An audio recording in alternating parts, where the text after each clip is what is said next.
Hello student, welcome to all in my new class. तो student, आज हम करने वाले एक नई पोएम। तो ये पोएम जो है 11th क्लास की पोएम है और इसके पोएट हैं वॉल्ट विटमैन। तो the voice of rain, class 11th, third poem है ये। तो पोएम स्टार्ट करने से पहले मैं आपको बता दूं, मैं हूं Pramod Pramod Rajput and you are watching Rajput education channel. तो चलिए लेट्स स्टार्ट। तो पोएम की सबसे पहले समरी को समझते हैं। सबसे पहले लाइन टू लाइन इसका मीनिंग देखते हैं। And who art thou, said I to the soft falling shower. तो स्टूडेंट, पहली लाइन में ये दो शब्द कन्फ्यूजिंग है। आर्ट दो, आर्ट जो शब्द ये है ये आर के लिए आता है, ARE, EJMR जैसे हम हेल्पिंग वर्ब देखते हैं। और दो शब्द आता है यू के लिए। एक्चुअली इसका मीनिंग यू नहीं है, इसका मीनिंग हिंदी में है तू। अब यू को हम आप और तुम दोनों के लिए इस्तेमाल करते हैं, लेकिन तू के लिए दो को इस्तेमाल करते हैं। तो यहाँ क्या हुआ, एंड हु आर यू, इस तरह से आप इसको समझ सकते हैं। सेड आई, मैंने कहा, to the soft falling shower. Soft falling shower यानी कि बौछारें, वर्षा की जो बौछारें होती हैं, तो सॉफ्ट फॉलिंग, कोमल जो बौछारें वर्षा की हो रही है। तो पोएट जो है इसमें कहता है हु आर यू, पोएम से क्वेश्चन पूछता है रेन से। Which strange to tell, give me answer. और वो ये देख के हैरान हो जाता है कि जो रेन है, जो वर्षा की जो सॉफ्ट फॉलिंग जो शॉवर है, वो उनको आंसर देती है। Give me an answer as here translated. और जैसे वो यहाँ पे इस आंसर का अनुवाद कर रहा है पोएम में। तो स्टूडेंट, ये जो पोएम है ये एक इमेजिनरी पोएम है। पोएट जो है, कवि जो है, वर्षा से बात करता है। तो वर्षा से बात करने का अर्थ क्या है? जैसे आप जानते हैं, जब वर्षा होती है तो वर्षा की बूंदें ज़मीन पर गिरती हैं और ज़मीन पर गिरने के साथ वो खास तरह का साउंड पैदा करती हैं। तो उस साउंड को सुन के पोएट उनसे एक काल्पनिक प्रश्न पूछता है और वो जो साउंड है वो एक काल्पनिक जवाब, खुद ही उसका एक जवाब बना लेता है। तो इसीलिए पोएम का नाम भी वॉइस ऑफ रेन है। एक्चुअली वॉइस की जगह यहाँ साउंड होना चाहिए था, लेकिन पोएट जो है वो इमेजिन कर रहा है, वह रेन के साथ जो है बातचीत कर रहा है, इसलिए उसने साउंड की जगह वॉइस का इस्तेमाल किया है। अब आई am the poem of earth. तो रेन क्या कहती है उसकी, रेन उसको कहती है I am the poem of earth, मैं धरती की कविता हूँ। पृथ्वी, धरती, कविता। Said the voice of rain, eternal I rise impalpable out of the land and the bottomless sea. तो ये जो लाइन है इस पोएम में, ये पोएम में थोड़ी सी कठिन है। तो इसमें पहले समझते हैं, इटर्नल जो है सदा रहने वाला, हमेशा रहने वाला। आई राइज, इम्पैल्पेबल, इम्पैल्पेबल जिसको देखा नहीं जा सकता, unseen, out of the land and the bottomless sea. Bottomless मतलब अंत रहित, जिसका अंत नहीं होता। जैसे कि हम जानते हैं समुद्र जो होते हैं अंत रहित होते हैं, उनकी गहराई बहुत ज़्यादा होती है। इटर्नल आई राइज, तो रेन कहती है आई राइज, मैं उठती हूँ। इटर्नल हमेशा, सदा के लिए। इम्पैल्पेबल, आउट ऑफ द लैंड, जमीन से और समुद्रों से।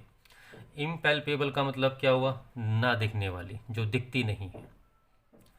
Upward to heaven, upward to heaven, ऊपर की तरफ। हेवन का मीनिंग यहाँ पे रहेगा आकाश। Whence, vaguely form, all together, changed and yet the same. तो यहाँ पे देखिए changed and yet the same. तो वैगली होता है अस्पष्ट, जो क्लियर नहीं होता। वेंस है यहाँ से, जैसे दो एक ओल्ड वर्ड है आर्ट एंड दाउ, ऐसे ही वेंस ये वर्ड पहले इस्तेमाल किया जाता था। अपवर्ड टू हेवन, ऊपर आकाश की ओर, जहाँ से अस्पष्ट रूप से वो ऑल टुगेदर चेंज, अपनी फॉर्म चेंज करती है, रूप आकार चेंज कर लेती है। एंड येट टू सेम, लेकिन उसका तत्व सेम रहता है, उसका जो बेसिक्स है वो सेम रहते हैं। इस लाइन से आप स्टूडेंट आइडिया लगा सकते हैं कि इस लाइन में बेसिकली वो रेन की बात कर रहा है, जो वाटर साइकिल होता है। साइंस में जो आपने वाटर साइकिल पढ़ा है, समुद्रों में, नदियों में, तालाब से जो पानी होता है वो इवेपोरेट होता है और हवा में आ जाता है। तो पानी जब इवेपोरेट होकर हवा में आता है तो उसका रूप बदलता है, लेकिन जो बेसिक तत्व है वो सेम रहता है। उसके बाद हवा में ऊपर आने के बाद वो फिर से अपना रूप चेंज कर लेते हैं और बादलों के रूप में परिवर्तित हो जाता है। बादलों में आने के बाद फिर से वो नीचे वर्षा के रूप में ज़मीन पे आता है। तो जो आपने वाटर साइकिल पढ़ा है, तो ये यहाँ पे उसके बात हो रही है। Upward to heaven whence vaguely form all together change and yet the same. अब ये नीचे वाला पैराग्राफ देखते हैं, इसको थोड़ा समझते हैं। I descend to lave the droughts atoms dust layers of the globe. तो ग्लोब का मतलब यहाँ पे अर्थ भूमि ज़मीन से है।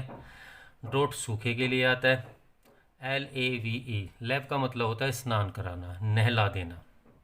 तो आई डिसेंड मतलब कम डाउन। तो वर्षा कहती है कि मैं नीचे आती हूँ टू लैब स्नान कराने, किसको? जो सूखा क्षेत्र है, जहाँ सूखा है। एटमीज मतलब छोटे से छोटा कण, डस्ट लेयर धूल के कण, ऑफ द ग्लोब। तो ग्लोब मतलब भूमि। तो भूमि को वो स्नान करा देती है, सूखे स्थानों को, छोटे से छोटे जो वस्तुएं हैं उनको, धूल के कणों को। And all that in them without me, जो कि सारे मेरे बिना, वर सीड ओनली, केवल सीड रहते हैं, यानी कि अंकुरित नहीं हो पाते। लेट एंड अनबोर्न, अनबोर्न होता है जो अंकुरित नहीं होता, जिसका जन्म नहीं होता, अजन्मा। And for ever by day and night. तो रेन क्या करती है? हमेशा, बाय डे एंड नाइट, दिन और रात। I give back life to my own origin. तो वो जीवन प्रदान करती है, वर्षा पृथ्वी पे जीवन प्रदान करती है, day and night and for ever, हमेशा, दिन और रात।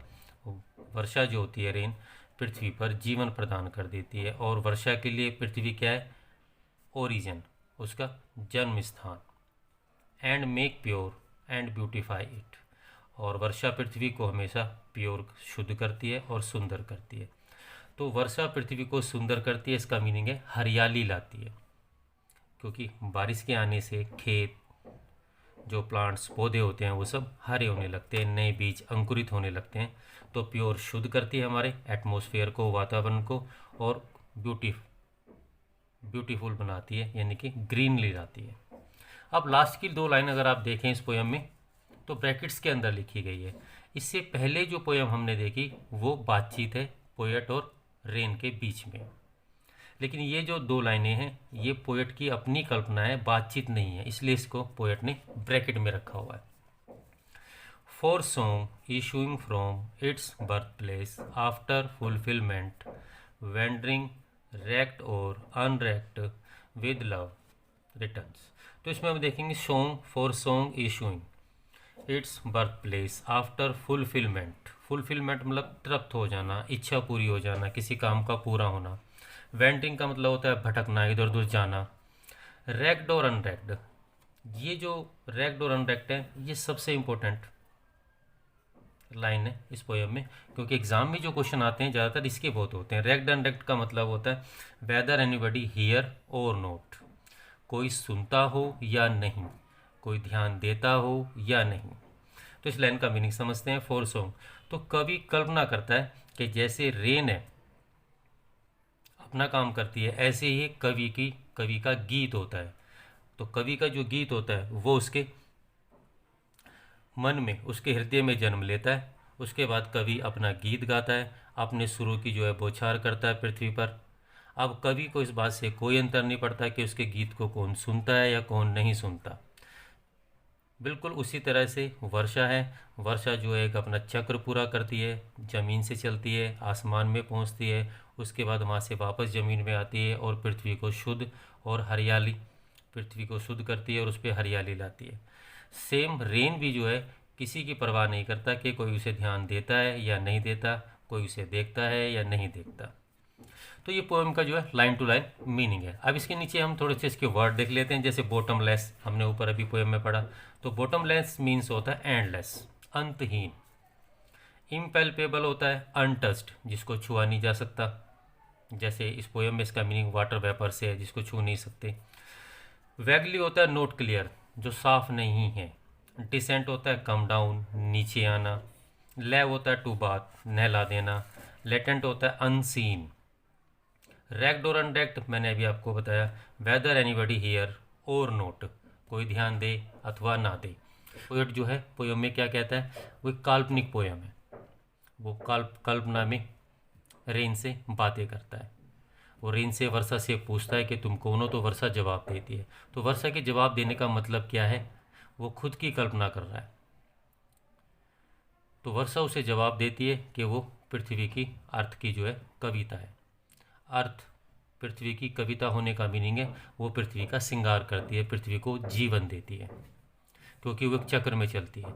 अगर इस पोयम का हम स्टोरी आइडिया भी समझें तो स्टोरी आइडिया भी यही बनेगा। पोएट इस पोयम के माध्यम से कहना चाहता है कि अगर हमें हमेशा बने रहना है, हम हमेशा बने रहना चाहते हैं, या हमें कोई ऐसा काम करना है जो हम हमेशा अपने आप को किसी काम में बनाए रखना चाहते हैं, तो ऐसी स्थिति में हम एक चक्र के रूप में काम करना होता है, कंटिन्यूस, ताकि इस काम को हम लगातार कर सकें। तो चलिए अब इस पोएम के बाद हम देखते हैं इसके क्वेश्चन आंसर। तो चलिए स्टूडेंट, सेकंड पार्ट में हम पोएम के क्वेश्चन आंसर देखते हैं। तो मैंने कुछ क्वेश्चन आंसर इंपॉर्टेंट जो है आपके लिए लिखे हुए हैं, जो एग्जाम के हिसाब से इंपॉर्टेंट हो सकते हैं। तो चलिए क्वेश्चन को शुरू करते हैं। तो सबसे पहला क्वेश्चन देखिए, what has been called the poem of earth. तो पोएम ऑफ अर्थ, धरती की कविता, किसे कहा गया है। तो जैसे कि हम जानते हैं, rain has been called the poem of earth. अब सेकंड क्वेश्चन है, why are the last line put in within brackets. तो पोएम में जो लास्ट की दो लाइनें हैं वो ब्रैकेट्स में क्यों रखी हुई हैं। तो the last line are put in brackets because they do not form of the rain or the poet. क्योंकि वो पोएट और रेन के बीच की बातचीत नहीं है, काल्पनिक बातचीत नहीं है। The only certain A journal observation, वो केवल एक जर्नल ऑब्जर्वेशन है पोएट का, by the poet about the course of a song के बारे में, अपने गीत के बारे में। इसलिए लास्ट की दो लाइनों को अलग से रखा गया इन्वर्टेड कोमे में।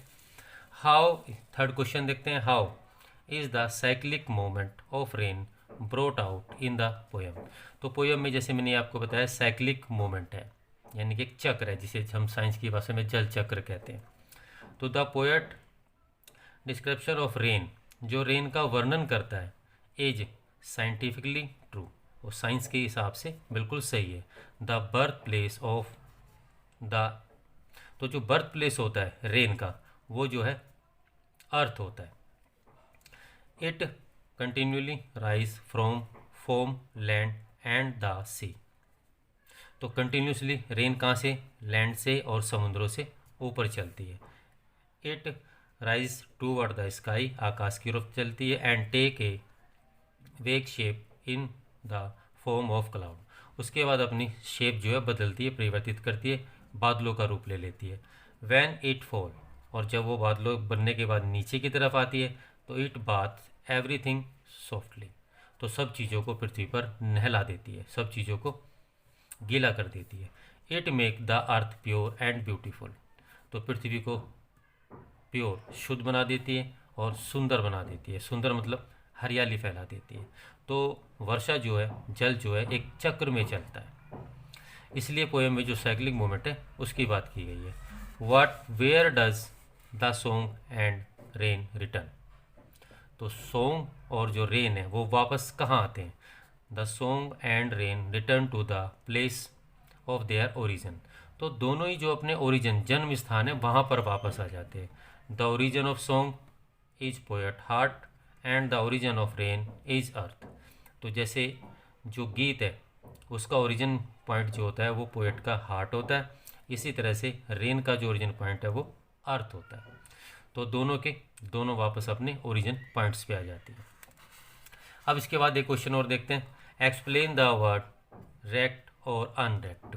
तो रेक्ट अनरेक्ट का मीनिंग क्या है। तो the poet sing he song and shower it stain on the earth. तो पोएट जो है, कवि जो है, अपने सॉन्ग को गाता है, इसी तरह से वर्षा जो है जमीन पर, धरती पर वर्षा होती है। It does not matter to him, तो दोनों के लिए ही इस बात का कोई महत्व नहीं है, whether anybody hear he song or not, कि कोई उसका सॉन्ग सुनता है कि नहीं सुनता। दस the poet compare he song with a shower of rain. इसलिए पोएट जो है अपने गीत की तुलना रेन से करता है, क्योंकि रेन भी सेम वही काम करती है। रेन भी सिर्फ अपना काम करती है, वो इस बात पे कभी ध्यान नहीं देती कि कोई इसको सुनता है या नहीं, कोई इसको देखता है या नहीं। तो स्टूडेंट, आज जो हमने पोएम की उसमें हमने क्वेश्चन आंसर्स किए और इसकी जो बेसिक जो हिंदी ट्रांसलेशन किया। तो चलिए अब आज की जो क्लास है इसको यहीं समाप्त करते हैं। मुझे आशा है कि आपको अच्छे से समझ में आएगा। तो चलिए मैं आपको मिलता हूँ नेक्स्ट क्लास में, तब तक के लिए बाय।